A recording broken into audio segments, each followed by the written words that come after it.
আসসালামু আলাইকুম ওরহমতুল্লাহ। আজকে আমরা জানব যে কি করলে রোজা ভাঙে না। রোজা না ভাঙার অনেক কারণ আছে, তবে আমি প্রধান 10টি কারণ বলবো। ভিডিওটি ভালো লেগে থাকলে অবশ্যই লাইক আর সাবস্ক্রাইব করে পাশে থাকবেন এইরকম ইসলামিক ভিডিও পেতে। কিছু কিছু ব্যাপার আছে যেগুলোতে রোজা ভাঙে না, কিন্তু আপনাদের মনে সংশয় তৈরি হয় যে হয়তো রোজা ভেঙে গেছে। আসুন বিস্তারিত জেনে নিই। 1 নম্বর, ভুল করে যদি কেউ কিছু খেয়ে ফেলে তাহলে রোজা ভাঙবে না।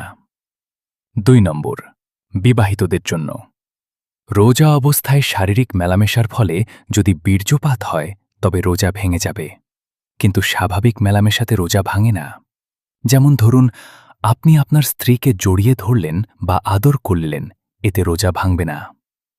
3 নম্বর, ঘুমের মধ্যে খারাপ স্বপ্ন দেখার ফলে যদি বীর্যপাত স্বপ্নদোষ হয় তাহলে রোজা ভাঙবে না। এক্ষেত্রে শুধু ফরজ গোসল করে নিলেই হবে। 4 নম্বর, ব্লাড টেস্ট বা রক্ত পরীক্ষা করার জন্য শরীর থেকে রক্ত দিলে রোজা ভাঙে না। 5 নম্বর, অনিচ্ছাকৃতভাবে বমি হলে রোজা ভাঙবে না। 6 নম্বর, নাক দিয়ে রক্ত পড়লে রোজা ভাঙে না, তবে যদি অতিরিক্ত রক্ত বের হওয়ার ফলে শরীর অনেক বেশি ক্লান্ত হয়ে পড়ে তবে রোজা ভেঙে যেতে পারে।